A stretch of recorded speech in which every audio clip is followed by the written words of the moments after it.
we open up to the exterior daylight outside of Nordling's quality store, and then we open up to inside the store, and there's a row of Beauty dolls, look a lot like Barbie dolls, and we see one through the package staring back out at us of Beauty herself. Okay, and this is the place. This and other places like it. She sees them and is drawn to them, each time feeling hope, as if there might be something there, something she's looking for. But even before she goes in, she knows what she'll find. They're always there, always, each walled up in cardboard and plastic, waiting to be bought, taken home, opened, wanted. They don't think. There's nothing but air and the molded roots of their plastic hair behind those flat, pointed eyes. She knows that. But sometimes she wonders nonetheless if they feel like she does, or if they know something she can't quite.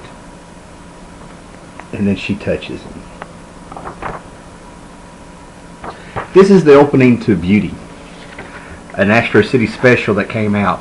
I decided it was time to spend about $5 and start plugging up some holes. And what I was wanting to do was to finish up the 16 issues of Dark Age. Okay? This was 4 stories, 4 issues each, making one huge story. And it spanned the time, of like, 50s up until like the, 80s or 90s. I hadn't finished the book of the Dark Age of Astro City, telling the stories. I needed 3 issues. And it took him years, due to health issues and stuff, it took Kurt Busiek years to finish the story. I'm serious. The way I remembered it, if I had been in 6th grade, this thing would have been finished when I graduated. And in that time, he came out with a Beauty one-shot special, a 2-part Silver Age miniseries, and a 2-part Astro series. Characters in Dark Age. And in the middle of all this, in 2008, comes out Beauty. So I ordered those, and automatically after reading that first page, that's why I love this hobby of collecting comics, because I've got tons of books here, 16 issues I've been waiting to read because I wanted the complete story. And all of a sudden, just out of the blue, this little gem pops up. And it is so deep, and there's a writer in there of Kurt Busiek where he's just going for it. I don't overhype the book. This isn't going to change your life. But this is going to be one of those stories that you're able to read over and over because it's a solid, character-driven story. Beauty is a life-size version of the Beauty doll in Astro City, more or less Barbie. And she's rigid. She doesn't talk. She tells people what she's made out of, and you can tell that she's preoccupied. You can't read her. And the only trait about her that kind of resembles these Barbies and stuff is she's into accessories and clothes. She just has that need to have them. But she has no memory. 1969, she remembers being over a field. She flies off to the nearest city, which happens to be Astro City, and she hears a little girl screaming, and she's able to logically, she has a moral center, even though she realizes what she is, and she knows screaming equals fear and badness, and she stops a little girl from getting kidnapped by some men. And she meets the honor guard and some heroes and stuff. We're going into the 70s. She has no memory of who she is or what she's doing or where she came from. But being a hero is the only place she feels comfortable, because much in life, this is a character-driven story. And this character has been put into a situation of, even though she's life-size and she's walking around and she's around people and she's figuring them out and kind of fascinated in getting to know them and also want to get to know herself, she is still a damn doll in a box, just like what she sees in the store is what the story is saying. And I was just like, oh my God, this is so good, Now, Astro City, I might put a link to my guide to Astro City video that I made about 2 years ago. Basically, it's a love letter to the comics that Kurt Busiek grew up on, and different points of view in Astro City, not just the hero and the typical action story and the plots of those. It's kind of looking at those plots like, who is this character in this story?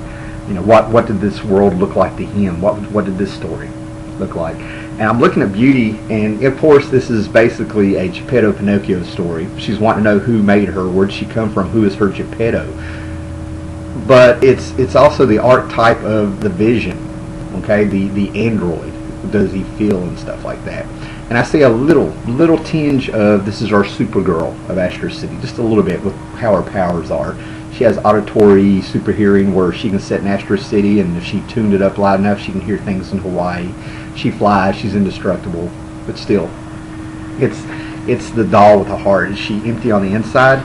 Well, yeah, she is, because she keeps telling people what she has, what she's doing. She's embarrassed when she starts looking at them. And the only place that she's ever found herself to be comfortable is when she is the rigid doll, you know, helping to fight invasions. And she's just right at home there. Yet, aftermath, when we have all the heroes with their, you know, traditional, you know, personal lives, you know, who they're dating, and you're stupid for dating them, and thank God that the invasion's over and stuff. She's done. She comes off kind of cold and rude, and she's lived long enough. This takes place in 2008. She's been around since 1969, and she every now and then she just wants to know where she's from. So they show her sitting at a bar. She's contemplating things, and a guy walks up to her, offers to buy her a drink after the drink she has, and this guy Mitchell just looks at her. And I loved her what she said to him. When normal people are looking at her, she always gets a little self-conscious, if that's a word, uncomfortable, because she knows they just see her as the doll, as an object. They want something, or they know she's not human, and she she basically is so, you know, she's so into who am I and where did I come from, like, you know, a lot of us in this world go through at some point. That's what's great about the story, that she's trying to find herself, you know, by finding her past and stuff. But she looks at the guy after he hits on her, and he goes, you know, he's like, what about, I'll buy you a drink after you have that drink. What do you say, girl? What do you say? She just looks at him, and she goes, I say this, Mitchell. My skin is ferrostyrene over an optimadium frame. My breasts and buttocks are rigid, and I have no genitalia. Okay? So then you find out that she goes, after that awkward, little conversation for the man, and for her to just, you know, we're in her head. And the narrator is kind of telling us she knows she's been rude. She knows she's just been through this so many times over the years. She already knew how it was going to be ended. And she really just wasn't up for playing polite and doing the appropriate thing right now. Okay? And she goes to the range rider. You see her outside of this bar. And you find out this is a gay bar. And it's around closing time. And, you know, everybody's kind of pairing off and going home. And, you know, she's kind of home. She's kind of restless, but she's home. She walks into the gay bar called the Rough Rider. And the bartender knows her, the owner knows her. He's being all nice to her and stuff, and she goes right upstairs, and it turns out she lives there. And she's just glad that it's not cardboard and plastic. At least that's what's good about it. Just like where she saw those beauty dolls in the store living in the cardboard and plastic. And you get to see that she has, you know, it looks like a dollhouse still. She's got all these accessories and clothes and stuff. And, you know, they just make her happy, and it dresses up, and she starts having these little flashes of memory. And I love how Brett Anderson changed the artwork to where it looks like a little kid's book where it's done with colored pencils of what it looks like. And she's just exploring. And there's little nods in the art. She's still a doll, so when she looks around, she actually twists her head around like a giant Barbie doll. And that's the mystery here. And she starts thinking of her past again, of how she came to be to Astro City. All of a sudden, this reminds me of, like, what was it, Teen Titans number 36 or 38, Who is Donna Troy, where Robin went out to find out who Wonder Girl really was and where she came from and stuff.